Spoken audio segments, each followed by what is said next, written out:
እግዚአብሔር ለዘለዓለም ይመስገን። የሰማይ አምላክ ልዑል እግዚአብሔር ይባረክ። እንግዲህ በብዙ እገዛ በብዙ በእግዚአብሔር ምሕረት በብዙ በእግዚአብሔር ጥበቃ ተረድተን ዛሬም የእግዚአብሔርን ወንጌል እናገለግል። መዳን በሌላ በማንም የለም። እንድንበት ዘንድ ከሰማይ በታች የተሰጠን ስም ኢየሱስ ነው።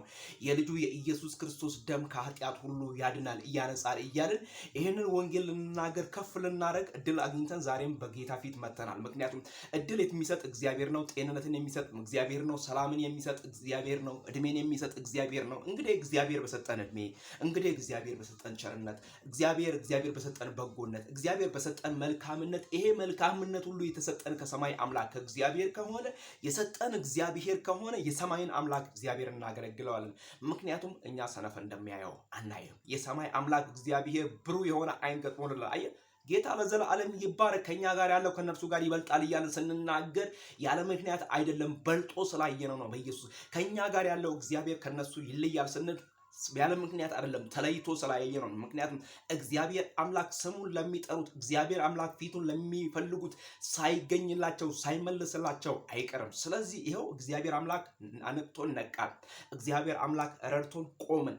እግዚአብሔር አምላክ አነግቶልን ዛሬ ለዚህ በቃን። ምክንያቱም የእግዚአብሔርን ቸርነት ልናወራ፣ የእግዚአብሔርን በጎነት ልናወራ፣ የእግዚአብሔርን መልካምነት፣ የእግዚአብሔርን ኃያልነት ልናወራ እድልን አገኘን። የእግዚአብሔርን በጎነት ልናወራ ከማይረባ መንገድ በኢየሱስ ከማይረባ መንደር በኢየሱስ ክርስቶስ ተመርጠን ልጆቼ ስንባል እግዚአብሔር አምላክ ረዳንና ዛሬ ለዚህ ክብር በቃን። ዛሬ በፊቱ ልንቆም በቃን። እግዚአብሔር ከረዳን፣ እግዚአብሔር ካገዘን ከፍ የምናደርግበት የማናፍርበት ወንጌል አለን በኢየሱስ። እርሱም የእግዚአብሔር ቃል ነው። በኢየሱስ ክርስቶስ አናፍርበትም። መታወቂያችን መድመቂያችን የሰማይ አምላክ የልዑል እግዚአብሔር ቃል እስከሆነ ድረስ እግዚአብሔር አምላክ እኛን እስከረዳን ድረስ እኛ ደግሞ በእግዚአብሔር ፊት እስካለን ድረስ የእግዚአብሔርን ታላቅነት እናወራለን። በኢየሱስ ክርስቶስ ታላቅ ነው እግዚአብሔር፣ ኃያል ነው እግዚአብሔር፣ ቸር ነው እግዚአብሔር እያልን ቸርነቱን እናወራለን። እግዚአብሔር ለዘለዓለም ይባረክ። ልዑል ለዘለዓለም ከፍ ይበል።